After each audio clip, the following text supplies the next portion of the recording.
Mirage is a great legend for dueling, with the ability to pull off high-level outplays using his clone for 200 IQ plays.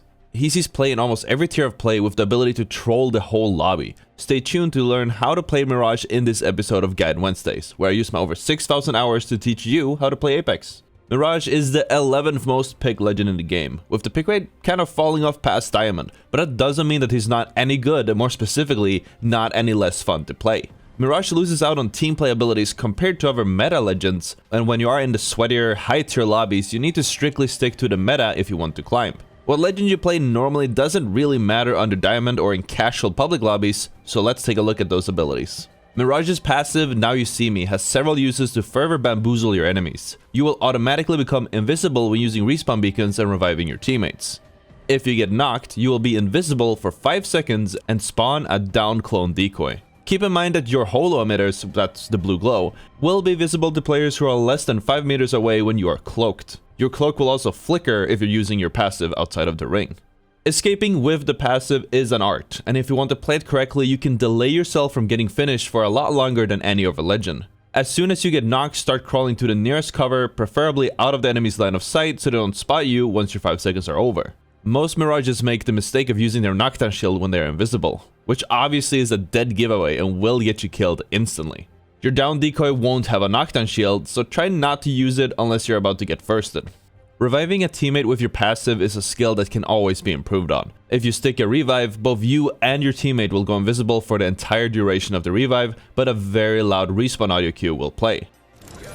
That being said, unless the enemy has a clear line of sight when you are starting the res, they'll have no idea where you are until it's finished, or they get lucky when looking for you. If things are really chaotic, odds are you can actually stick a revive in the middle of the open without anyone getting to punish you. Mirage's abilities are built around constantly confusing your enemies using his entire kit. Which brings us to the next part, his tactical ability, Psych Out. When used, Psych Out sends out a holographic decoy to confuse the enemy. This decoy runs in a straight line to wherever the Mirage targeted during activation. When spawned, the decoy will do the same thing the Mirage did at the time, such as walking, Sending out another me. Damn, he's good looking. running, Bamboozles for the foozles. Yeah, I said it. crouching. Sending out another me. Damn it, he's good looking. If used midair, the decoy will have the same momentum as Mirage. It can take jump pads and gravity cannons, but it can't take zip lines, and it can't climb, so if your decoy hits a wall, it'll just stop. If you try sending a Mirage clone through Gibraltar's dome, it just stops and doesn't go through. If you send out a decoy while looking straight upwards, it will keep running until hitting any obstacle. Once the decoy reaches its target location or a wall, it will stop, stand still, and perform the inspect weapon idle animation until a player takes control of it. The decoy has 45 HP, and if it gets hit by an enemy, a sound will play and an icon will appear where the enemy that damaged it shot it from. The icon shows up for Mirage's entire squad and then also shows how far the enemy is. The decoy will also vanish from grenades or other indirect forms of damage, such as Caustic's gas traps, Watson's perimeter security, Bangalore's rolling thunder, or Gibraltar's defensive bombardment. If the decoy takes any damage from these abilities, the position ping will still appear showing the enemy who deployed them. If you activate your ability when skydiving, you will get 2 uses to send 2 decoy teams in the direction that you are looking at, giving you a chance to fake out that many teams are landing around your location. But there's an even deeper layer to the decoys. If you press the utility action button, which is H by default, the decoy will start to mimic your every action. This allows for a whole new level of complexity to possible bamboozles, which I'll mention later in the guide. The decoy will automatically disappear after 60 seconds, or if you send out another decoy, which has a cooldown of 15 seconds. Thanks to this low cooldown, you want to try and keep the decoys up at all times. I normally control a decoy and have it run next to me or slightly in front of me to take the first shot if you do run into an enemy team. If you're looking for bamboozles or you're trying to find where enemies are currently located, you can send out your bamboozles to stand right in front of death boxes. This might trick the enemy to believe that you're currently looting. You can also send your bamboozles into grenades or thermites or enemy damage abilities, as previously mentioned.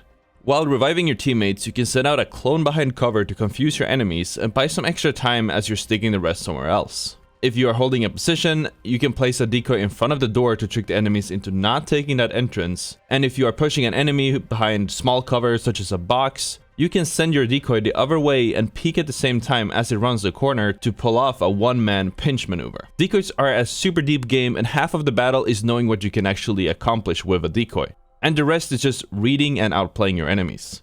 If they are smart enough to not shoot decoys, as this would waste bullets or other openings, you can actually pretend to be a decoy yourself to rotate forward for free. An advanced move to trick smart players is to just pretend that you are the decoy. Direct a decoy in one direction and then run in a straight line in a different direction or start controlling it. This will muddy the waters and give you an opening to catch them completely off guard.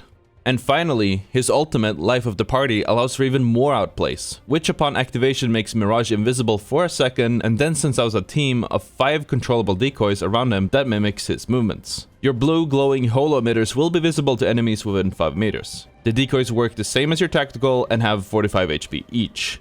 Mirage's ultimate has an incredible value and outplay potential, especially around the first second of its use. One dead giveaway for who the real Mirage is that the real Mirage has this blue glow and turns invisible upon ulting. After that, he also flickers. Instead of running away right after ulting, circle the same position you're standing in very small circles before leaving that middle circle, as this makes it near impossible to use those tells to know who the real Mirage is. If you know how to tap strafe using your ultimate and jumping, and then tap strafing 180 degrees will make it near impossible to read which the real Mirage is, as your enemies will assume it's one of the Mirages continuing in the direction you were previously going. If you get hit, you can always run back to the point where you activated your ability to have all clones converge on you again, making your enemies lose track of the real Mirage. The ultimate is a great tool for escaping, but at this point in time most players expect the real Mirage to be going straight for cover. As such, when deploying your ultimate to escape, pretend that you are the clone and go for the direction no sane person ever would go. Mirage can choose to play however he wants in teamfights, though I would recommend to put him in the middle to the front of the fight. You can make openings for your team and get picks using your clones as backup, or get your teammates back up themselves if they do get knocked. You can accomplish a lot as Mirage without ever firing a shot by distracting enemies enough to give your own team easy openings by using your tactical, your ultimate, or both. When it comes to your loadout, I would recommend Mirage runs a mid to close range weapon, since his entire kit works best in the close to mid range. I'd recommend something like a rifle plus a shotgun to give you ample damage far away, but good explosiveness if you're going for plays with your decoys. And that's how you play Mirage. If you guys are interested in seeing me using these tips and more in order to drop a 20 bomb on him, I've left that video on the screen for you.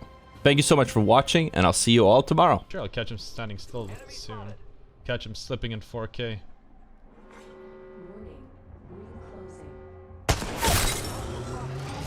the next ring, I smell victory.